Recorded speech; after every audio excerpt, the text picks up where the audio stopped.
بسم اللہ الرحمن الرحیم۔ شروع اللہ کے پاک نام سے جو بڑا مہربان نہایت رحم کرنے والا ہے۔ معزز سامعین، السلام علیکم۔ ہمارا آج کا موضوع گفتگو ہے فرعون کی لاش نشان عبرت۔ معزز سامعین، اگر آپ کو ہماری اسلامک ویڈیوز پسند آ رہی ہیں تو ہمارے چینل کو سبسکرائب کریں اور بیل آئیکن کو پریس کریں تاکہ ہماری آنے والی ویڈیوز آپ تک پہنچتی رہیں۔ جب بنی اسرائیل نے اللہ تعالیٰ کی نافرمانیاں شروع کر دی تو اہل مصر کے دلوں سے ان کا مقام و مرتبہ ختم ہو گیا اور وہ بنی اسرائیل سے نفرت کرنے لگے۔ انہوں نے بنی اسرائیل کی حمایت ختم کر کے اپنی قوم کے ولید بن ریان نامی آدمی جو فرعون کے لقب سے مشہور ہوا کی حمایت کرنا شروع کر دی، جو بہت جلد مصر کا بادشاہ بن گیا۔ وہ بہت بڑا ظالم، متکبر اور جابر بادشاہ تھا۔ وہ اپنی حکومت اور بادشاہت کے غرور میں اتنا آگے نکل گیا کہ اس نے اپنے رب اور معبود ہونے کا دعویٰ کر دیا اور بنی اسرائیل کو اپنا غلام بنا لیا۔ حضرت موسیٰ علیہ السلام کی ولادت سے پہلے فرعون نے ایک خواب دیکھا کہ بیت المقدس کی طرف سے ایک آگ آئی اور مصر کے تمام قبطیوں کے گھر جلا گئی، لیکن بنی اسرائیل کو کوئی نقصان نہیں پہنچا۔ بیدار ہونے کے بعد وہ بڑا خوفزدہ تھا کہ اس کی تعبیر کیا ہو سکتی ہے۔ اس نے اپنے عالموں اور جادوگروں کو جمع کیا اور اس کی تعبیر پوچھی۔ انہوں نے کہا کہ اس خواب کی تعبیر یہ ہے کہ بنی اسرائیل میں ایک ایسا لڑکا پیدا ہوگا کہ اس کے ہاتھوں اہل مصر یعنی قبطی تباہ ہو جائیں گے۔ چنانچہ فرعون نے اسی وقت بنی اسرائیل کے لڑکوں کو قتل کرنے اور لڑکیوں کو زندہ چھوڑنے کا حکم جاری کر دیا، لیکن تقدیر کے آگے تدبیر نہیں چلتی۔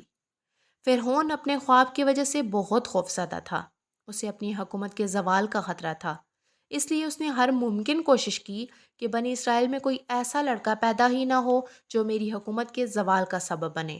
اس نے کچھ مردوں اور عورتوں کی یہ ذمہ داری لگا دی کہ بنی اسرائیل کی عورتوں میں سے جو بھی امید سے ہو اس کے پاس جائیں اور پیدا ہونے والے بچے کے بارے میں معلومات رکھیں۔ اگر لڑکا پیدا ہو تو اسے قتل کر دیں اور لڑکی ہو تو اسے باقی رہنے دیں۔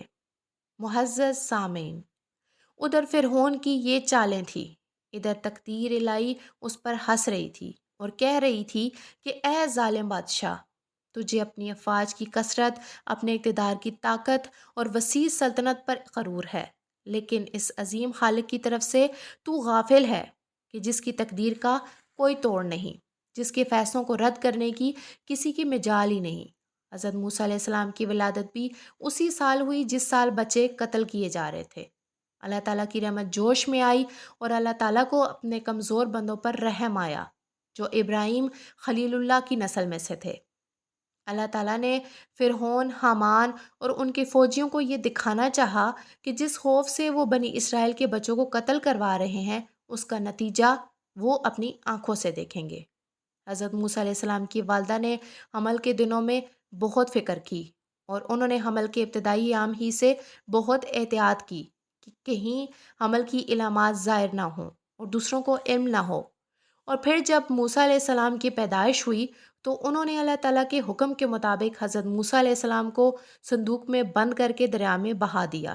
اللہ تعالیٰ نے حضرت موسیٰ علیہ السلام کی والدہ سے ان کی حفاظت کا وعدہ کیا تھا، اور پھر حضرت موسیٰ علیہ السلام کی والدہ نے حضرت موسیٰ علیہ السلام کی بہن کو ان کی خبر گیری کے لیے ان کے پیچھے روانہ کیا۔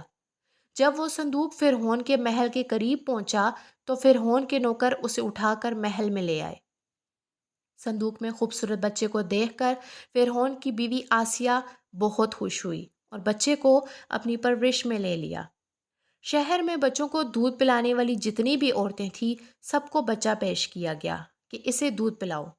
ہر ایک نے بڑی محبت اور پیار سے بچے کو دودھ پلانے کی کوشش کی، مگر اللہ تعالیٰ کے حکم سے حضرت موسیٰ علیہ السلام نے کسی بھی دایا کے دودھ کا ایک گھونٹ نہ بھرا۔ اللہ کو یہی منظور تھا کہ اس کا نبی اپنی والدہ کے علاوہ کسی کا دودھ نہ پیے، اور اس میں یہ بھی مصلحت تھی کہ آپ کی والدہ آپ تک پہنچ سکیں۔ جب آپ نے کسی بھی دایا کا دودھ نہ پیا تو پھر آپ کی بہن نے کہا کہ مجھے ایک دایا کا پتہ ہے، ممکن ہے بچہ اس کا دودھ پی لے۔ اور پھر محل والوں نے فوراً اس دایا کو بلوانے کے لیے کہا۔ اس طرح اللہ تعالیٰ نے آپ کو دریائے نیل سے نکال کر آپ کی والدہ تک پہنچا دیا، اور پھر آپ نے اپنی والدہ کی محبت کے زیر سایہ پرورش پائی۔ حضرت موسیٰ علیہ السلام فرعون کے ہاں بادشاہی محل میں پرورش پاتے ہوئے جوانی کی عمر کو پہنچ گئے، تو آپ علیہ السلام کو یہ بات معلوم ہو گئی کہ آپ کا تعلق بنی اسرائیل سے ہے اور قبطی قوم سے آپ کی کوئی رشتہ داری نہیں، اور فرعون نے بنی اسرائیل پر ظلم کرتے ہوئے انہیں اپنا غلام بنا رکھا ہے۔ ایک دن ایک مرتبہ دوپہر کے وقت جب سب لوگ آرام کر رہے تھے، آپ شاہی محل سے نکل کر شہر کی طرف آئے۔ آپ نے دیکھا کہ ایک اسرائیلی اور ایک قبطی آپس میں لڑ رہے ہیں۔ اسرائیلی مظلوم تھا، اس نے حضرت موسیٰ علیہ السلام کو دیکھ کر مدد کے لیے پکارا، تو آپ علیہ السلام نے آگے بڑھ کر اس قبطی کو ایک گھونسا مارا۔ ایک گھونسے سے اس قبطی کی موت واقع ہو گئی۔ قبطی کے مرنے پر حضرت موسیٰ علیہ السلام بہت پشیمان ہوئے اور سمجھ گئے کہ یہ شیطانی کام ہو گیا۔ آپ نے اپنی غلطی کا اعتراف کرتے ہوئے اللہ تعالیٰ سے معافی مانگی۔ دوسرے دن آپ نے دیکھا کہ پھر وہی اسرائیلی کسی قبطی سے جھگڑ رہا تھا اور اس نے آپ کو مدد کے لیے بلایا، تو آپ نے آگے بڑھ کر اسے فرمایا کہ تم ایک جھگڑالو انسان ہو۔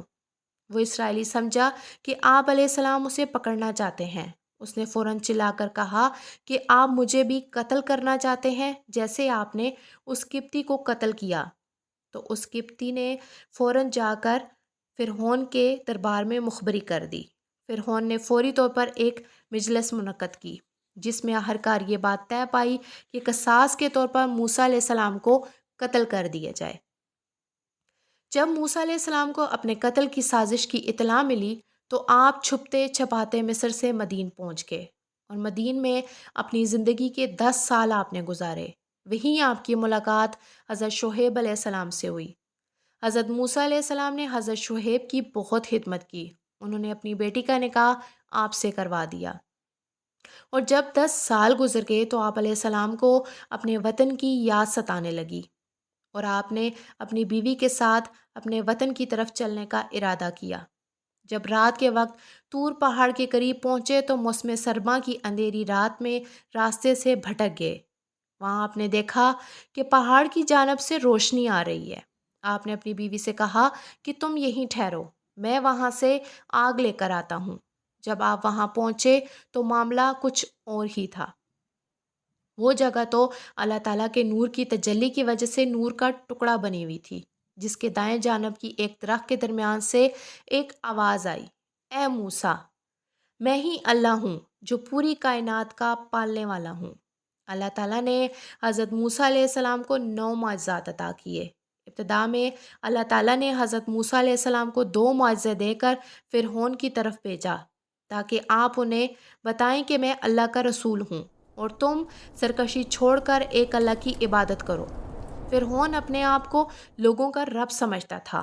اس نے حضرت موسیٰ علیہ السلام سے معجزہ پیش کرنے کا مطالبہ کیا۔ آپ نے اللہ کے عطا کردے 2 معجزے پیش کیے۔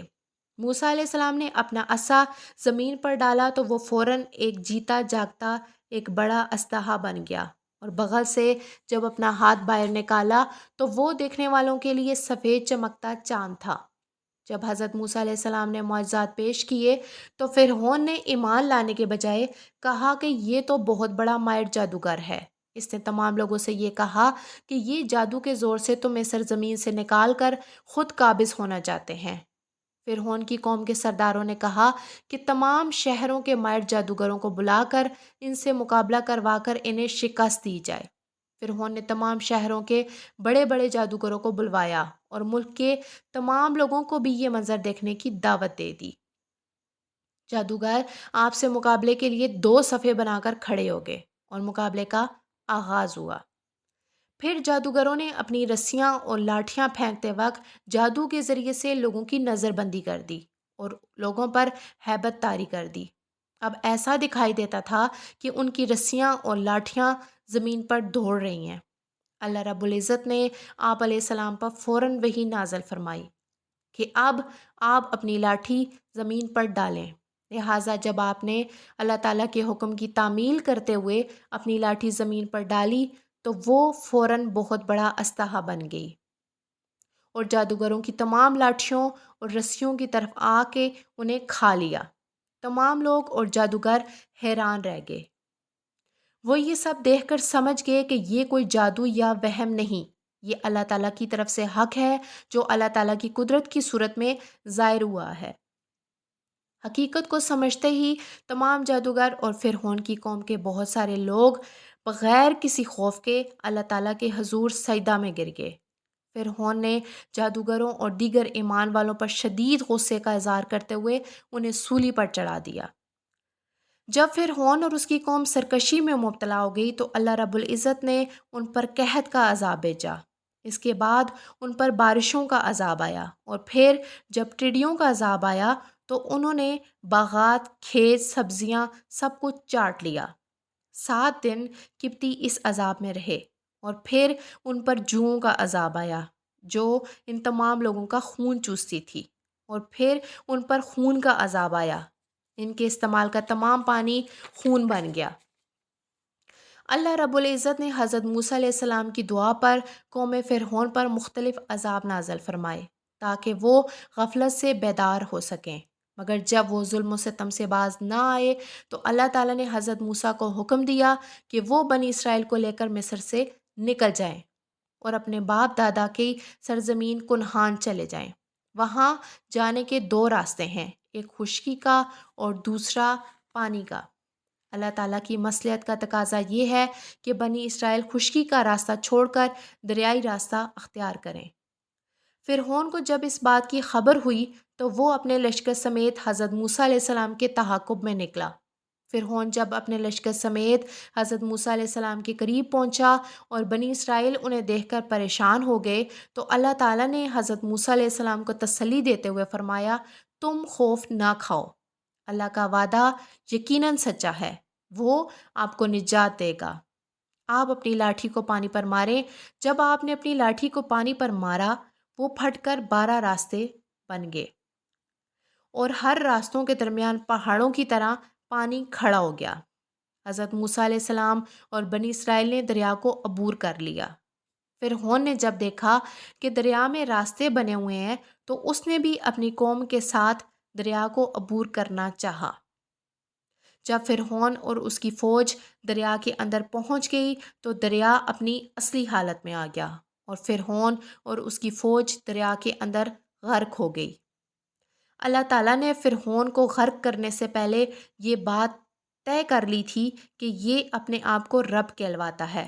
میں اسے ہلاک کرنے کے بعد اس مغرور و متکبر کی لاش کو قیامت تک آنے والی نسلوں کے لیے عبرت کا نشان بناؤں گا، تاکہ اس کا انجام دیکھ کر تمام دنیا کے لوگ عبرت حاصل کر سکیں۔